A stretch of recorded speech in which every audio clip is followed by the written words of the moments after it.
I've watched with utter dismay at the growing national crisis in rhino poaching. In 2012, South Africa alone lost 668 rhino, which is unbelievable. You see a rhino in the wild,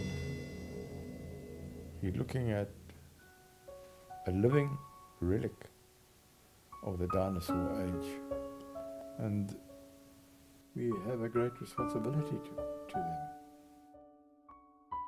Rhinos are our flagship species that if we can't manage to protect them, then what's next?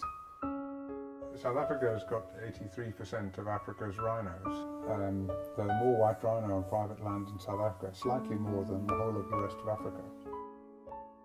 Private owners like ourselves are sitting with a large percentage of the population, and so obviously we have a very important role to play in the conservation of both the black and white rhino species. Well, rhino conservation is really a team effort, and there are so many dedicated people with a range of different skills, because you really need all types.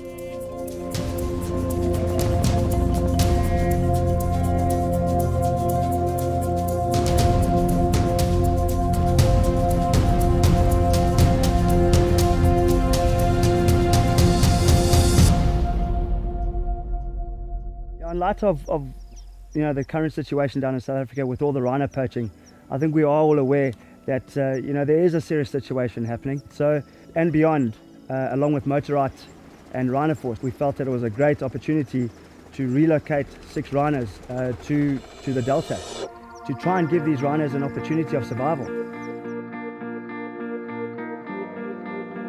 This project is the first ever private game reserve donation of rhino from one reserve to another country. In terms of the public and private sector partnership, we've got the donors and we've got the government and we've got the people on the ground, and we're working in 2 different countries. So in terms of collaboration, the scope of the project is enormous.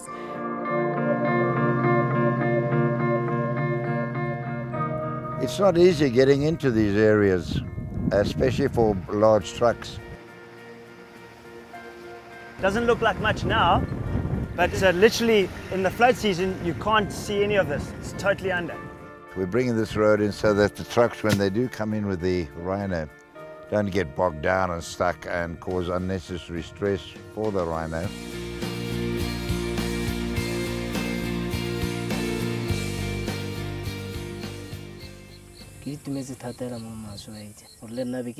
South Africa ke ya go sekele ka go ithutela dilo tse di tshwanaletse solela re le mo group ya rona solela le bona ke batho ba ile re ke tata ke ba bolela re no lo tse ke go South Africa ke go le ke ra tselelentse ya ke dilo tse ile tshukudu ke so tse ile re sentsana le ana ke tata ke ba rutela nna ke go roga.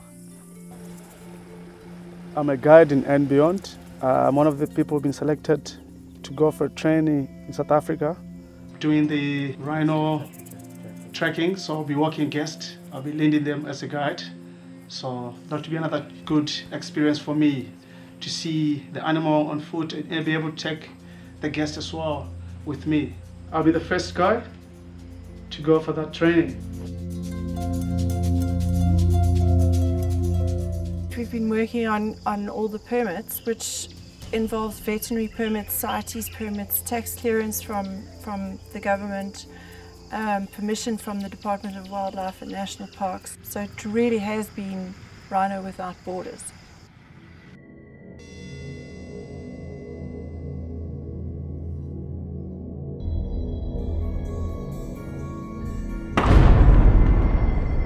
The reason we chose Botswana as a country for this donation is, one, that they have a very strong conservation ethic and a history in conservation.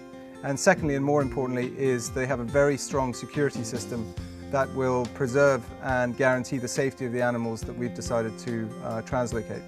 The private sector in Botswana are working hand in hand with the government to ensure conservation of these animals is 100%. That's why the rhinos from South Africa, I can say they will be safe here. I think the rhinos is going to be like my cattle. You often talk about people leaving light footprints, but with the help of Motor Right and Rhino Force, they're leaving a footprint of hope for all of us. It's not just about and beyond. It's not just about tourism. It's about our staff as well. They've never seen a rhino. This is an iconic species, and people need to experience them in their natural habitat. These rhinos you'll be getting here, the South African ones, we're still going to be changing their citizens. They'll be Botswana rhinos. Now they belong into our country here. They're no longer South Africans.